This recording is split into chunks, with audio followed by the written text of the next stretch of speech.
राम राम, स्वागत है आप सभी का। इंडिया न्यूज देख रहे हैं आप, मैं हूं आपके साथ पराग गुप्ता। 17 मार्च को हरियाणा का बजट पेश होगा। ये सबसे पहले बड़ी खबर आपको बता दें इस बुलेटिन में। मुख्यमंत्री नायब सैनी बतौर वित्त मंत्री बजट पेश करेंगे। बजट को लेकर सरकार पूरी तैयारी के साथ है और बजट में सभी वर्गों को साधने का प्रयास भी होगा। 2 लाख करोड़ का ये बजट सीएम पेश कर सकते हैं बतौर वित्त मंत्री।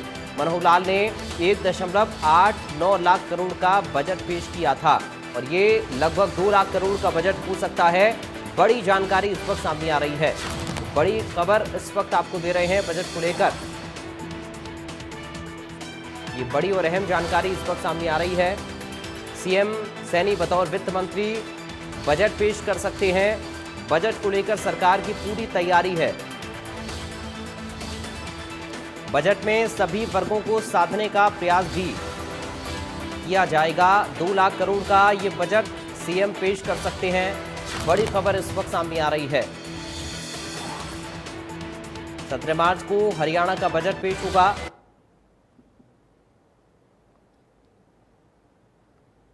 और लगभग 2 लाख करोड़ का ये बजट हो सकता है। सीएम सैनी बतौर वित्त मंत्री सदन में ये बजट पेश करेंगे।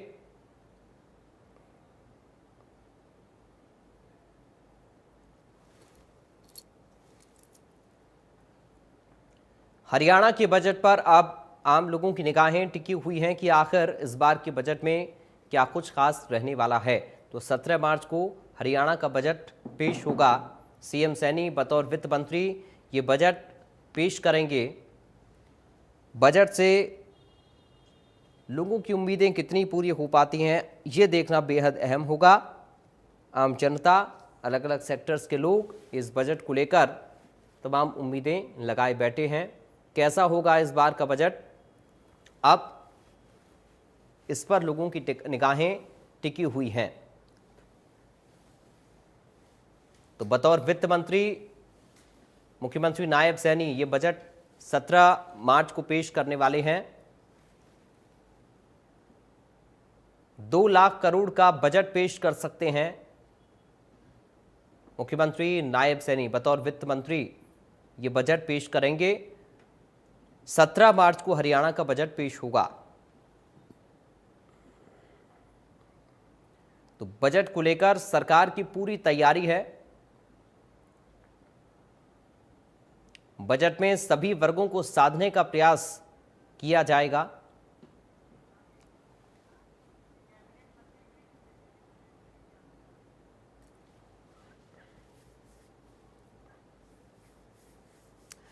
और कैबिनेट मंत्री कृष्ण बेदी ने बजट को लेकर क्या कुछ कहा, सुनाते हैं आपको।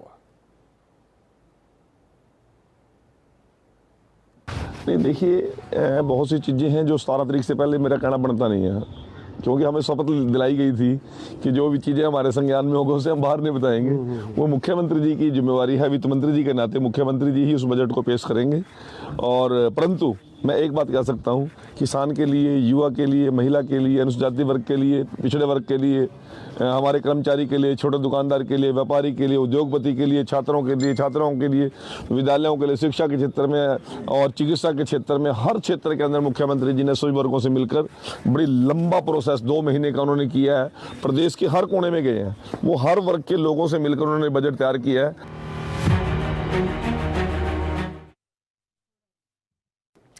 तो देखिए, हर वर्ग का इसमें ख्याल रखा जाएगा, ये मंत्री कृष्ण बेदी भी कहते हुए नजर आए हैं। किस तरह का बजट होगा इस बार, बजट को लेकर तमाम उम्मीदें आम लोग लगाकर बैठे हुए हैं। अलग अलग सेक्टर्स को लेकर क्या घोषणाएं हो सकती हैं, ये देखना होगा इस बार के बजट में। और लगभग 2 लाख करोड़ का ये बजट हो सकता है। आम जनता से इंडिया न्यूज़ की टीम ने लगातार बातचीत भी की है और हम लोगों से भी ये समझने की कोशिश कर रहे हैं कि आखिर इस बार के बजट में क्या कुछ मांग लोग कर रहे हैं, क्या कुछ होना चाहिए। हालांकि आम जनता की मांग महंगाई को लेकर भी है, स्वच्छता को लेकर है, शिक्षा को लेकर है, स्वास्थ्य को लेकर है, इंफ्रास्ट्रक्चर को लेकर भी है। तो क्या खास होगा इस बार के बजट में, इसके लिए 17 मार्च का इंतज़ार। लेकिन अलग अलग सेक्टर्स के लोग उम्मीद लगाकर बैठे हैं कि उनके लिए ज़रूर कुछ ना कुछ खास इस बार के बजट में होगा।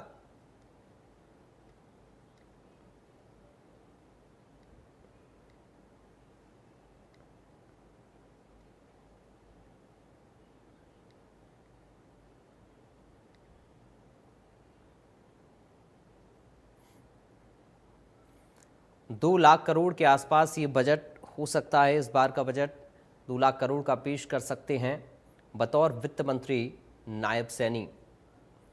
मुख्यमंत्री ही ये बजट पेश करेंगे क्योंकि वित्त मंत्रालय की जिम्मेदारी भी उन्हीं के पास, और ऐसे में बजट को लेकर सरकार की पूरी तैयारी है। जींद से संवाददाता रोहताश भूला इस वक्त हमारे साथ लाइव जुड़ गए हैं। रोहताश, क्या उम्मीदें हैं लोगों की इस बार के बजट को लेकर? जो आम बजट पेश होगा, लोगों से जो किसान हैं उन्होंने काफी उम्मीदें अब की बार जो आम बजट पेश किया गया जो सरकार है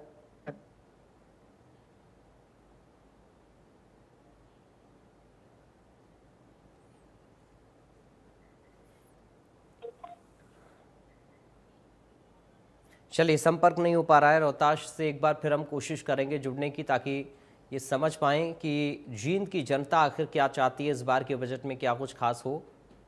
इस बार के बजट को लेकर जींद की जनता की राय भी हम समझेंगे रोहताश के ज़रिए, और अलग अलग लोगों से अलग अलग शहरों में हमने हरियाणा में बातचीत जब की अपने ख़ास प्रोग्राम के ज़रिए हमारे सहयोगी ने, तो लोगों ने अपनी अपनी मांग भी सरकार के सामने इंडिया न्यूज़ हरियाणा के माध्यम से रखी हैं कि इस तरह की जो प्रावधान है वो कम से कम इस बार के बजट में होने चाहिए, चाहे वो हेल्थ सेक्टर हो, एजुकेशन सेक्टर हो, या फिर कृषि की हम बात करें, खेती किसानी की हम बात करें, महिलाओं को लेकर, युवाओं को लेकर क्या कुछ खास रहेगा ये भी देखेंगे। महंगाई को लेकर भी लोग चिंता व्यक्त कर रहे हैं, महंगाई कम करने की मांग भी लोगों ने की है, और क्या कुछ खास इस बार के बजट में हो सकता है ये देखना होगा।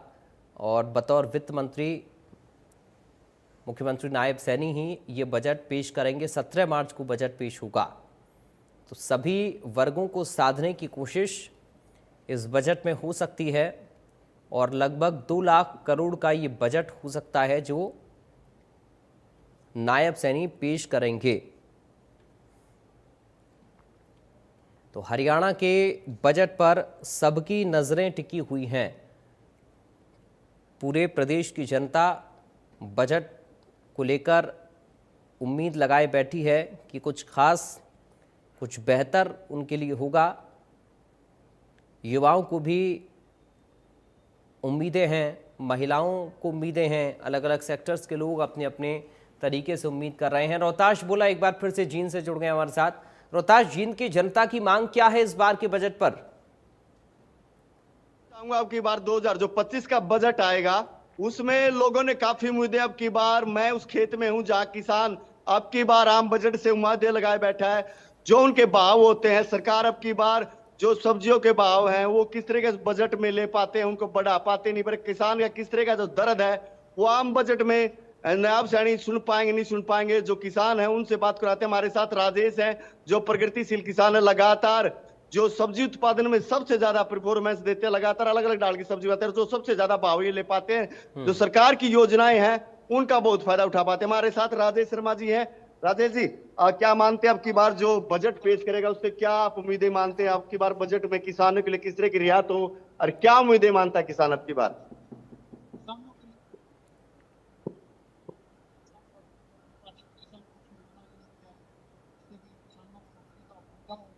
जो खेती है काटेगा सस्ता बाजार और ग्रामीण क्षेत्रों में किसान को सीधा लाभ नहीं मिल पाता।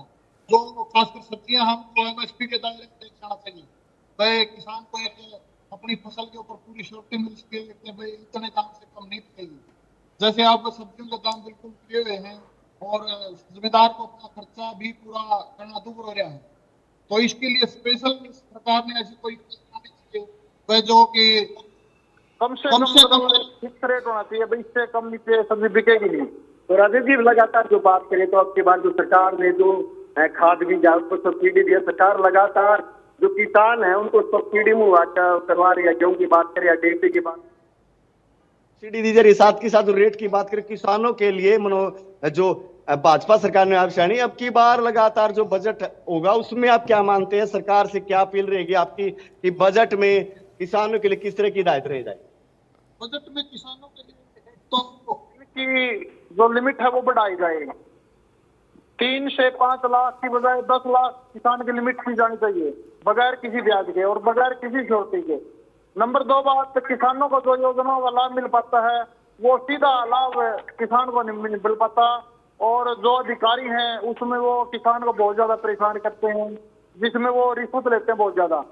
तो पिछले दिनों यहाँ जींद हॉर्टिकल्चर अधिकारी इसमें लिप्त पाया गया था, वो बल्कि अरेस्ट भी हुआ, सरकार ने उसके ऊपर कार्रवाई की है।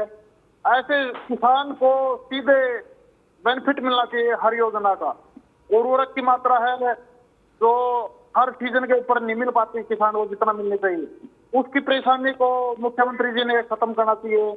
वो अलग से योजना बनानी चाहिए इस बारे में। जो फसलों में सिंचाई है, एक मेन समस्या जमींदार को ये रहती है कि सिंचाई के टाइम जो लाइट और रात को आती है वो दिन में व्यवस्था करनी चाहिए, ताकि जमींदार दिन में अपना काम करके और रात को आरामदारी से सो सके। ये सबसे ज्यादा समस्या जमींदार को रहती है। तो अब की बात जो भावंत्री योजना है सरकार की, उसमें भी किसानों को काफी लाभ मिल पाया है। अगर अपने गेहूं की बात करें, धान की जो मंडी में जाती है तो भावंत्री योजना काफी किसानों को लाभ मिलता है। तीसरे जो किसान है, जो पोली हाउस, नेट हाउस, इन पर भी सरकार ने काफी सब्सिडी दी है किसान को ऊपर उठाने का। आपकी बार 2025 का उस बजट में आप क्या मानते हैं आप? सरकार के द्वारा योजनाएं तो काफी अच्छी लागू की गई है, लेकिन जमीनी स्तर पर किसान को इसका पूरा लाभ नहीं मिल पाता। सरकार ने ऐसी कोई योजना बनानी चाहिए जिससे कि किसान को पूरा लाभ मिल सके। जो बीच में अधिकारी वर्ग के लोग हैं जो सरकार को बदनाम कर रहे हैं और सरकार की योजनाओं का पूरा लाभ जमींदार को नहीं मिल पाता, उस समस्या को दूर किया जाना चाहिए सरकार के द्वारा। मैं नायब सैनी जी से, भाजपा सरकार से इस बारे में चाहूंगा कि इस बारे में कोई स्पेशल कार्रवाई की जाए। तो जो दूसरी फसलें हैं, आपकी बार जो मंडी की बात करें तो आपको मंडी में पूरा भाव भी मिल पाता। आप अलग तरीके से यहाँ सब्जी करते हैं, करेले करे, तोरी करे, उसमें जो सरकार है जो उससे आप जो बीज की बात रखे हैं, बीज पर भी सब्सिडी दे रखी किसान ने। जिस विधि से आप खेती करते हैं उस पर भी सरकार ने सब्सिडी दे रखी किसानों के लिए। अब जो सरकार है 2025 का बजट पेश करेगी, उसमें आप क्या मांग करते हैं? सरकार द्वारा मांग तो यही है कि किसान को जो सुविधा है ना वो सीधी मिलनी चाहिए, बगैर किसी बीच में विभाग के। जो विभाग के अधिकारी हैं वो उस मामले में किसान को परेशान बहुत करते हैं। इसमें तो सरकार द्वारा पंजीकरण करवाया जाता है, जो पंजीकरण करवाता है उसको सरकार लाभ दे रही है साथ के साथ में। पंजीकरण के बावजूद भी किसान को परेशान किया जाता है, वो उसकी फाइल को मंजूर नहीं किया जाता है। तो अब जो बजट पेश होगा तो क्या मांग करते हैं? जो सरकार है, भाजपा सरकार है, उससे जो गेहूं की बात करें या धान की बात करें या दूसरी सब्जी की बात करें, किसान क्या चाहता है कि जो उर्वरक को जो खाद बीज है उसमें सब्सिडी और मिल पाए, या जो दूसरी है उस पर किस तरह का लोन मिल पाए सरकार की तरफ से? किसान को उर्वरक टाइम पे मिलना चाहिए, जो बीज है वो अच्छी क्वालिटी के मिलने चाहिए। सबसे मेन बात ये है कि किसान को जो बीज है ना वो अच्छी क्वालिटी के नहीं मिल पाते और वो टाइम से मिलने चाहिए। और जो इतने भी जो एग्रीकल्चर यूनिवर्सिटी हैं उनके द्वारा जो रजिस्टर्ड बीज हैं वो मिलने चाहिए। कई बार उन चीजों की शॉर्टेज हो जाती है और बाजार से ना नकली सामान लाने पे किसान मजबूर हो जाता है। वो सरकार इस बारे में उपलब्धता जरूर करवाई जाए किसान को। बाकी जो फसलें हैं वो सरकार द्वारा खरीदी गई हैं और सबके ऊपर MSP बढ़ाया गया है। और मैं चाहूंगा कि जो फसलें हैं जो बाकी रही हुई जो खासकर सब्जी की वर्ग फसलें, उनको भी MSP के दायरे में लेके आना चाहिए ताकि किसान को किसी भी फसल में घाटा ना हो। तो अब जो बजट पेश होगा उसमें काफी जो किसाने हैं अपने जो लगातार जो खेती करते हैं, अब की बार जो बम्पर पैदावार भी होगी, जो लगातार जो मंडी में जो भाव मिल पाता है जिसमें किसान को रियायत भी दी जाती है। किसान को तो खैर अब सब्जी मंडी में और अनाज मंडी में काफी सुविधाएं की गई हैं, आज से भी परेशान नहीं करता। उसको जो पैसे हैं वो टाइम से मिल जाते हैं, कोई लेट लतीफी नहीं होती और जो खरीदारी है जाते हो जाती है। और सरकार से चाहेंगे भाई सरकार की मतलब ऐसी सुविधा करे भाई जमींदार की जो फसल है वहाँ बरसात वगैरह में ना भीगे, कोई शेड वगैरह है या उठान वगैरह है उसकी थोड़ी ही उस योजना में भी सरकार सुविधा करे।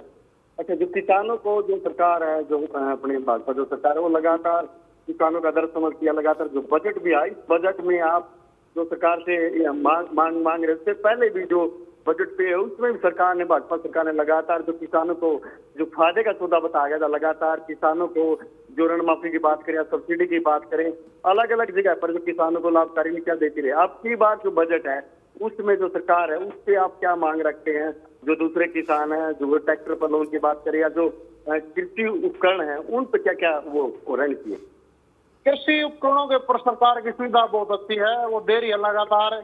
और किसान को अगर कोई समस्या आती है तो सरकार उसके लिए सहायता प्रदान करती है, बैंक लोन है वो करती है। और बिल्कुल ये आसान बना दिया है भाजपा सरकार ने किसान के लिए, उसमें कोई किसान को समस्या नहीं आती।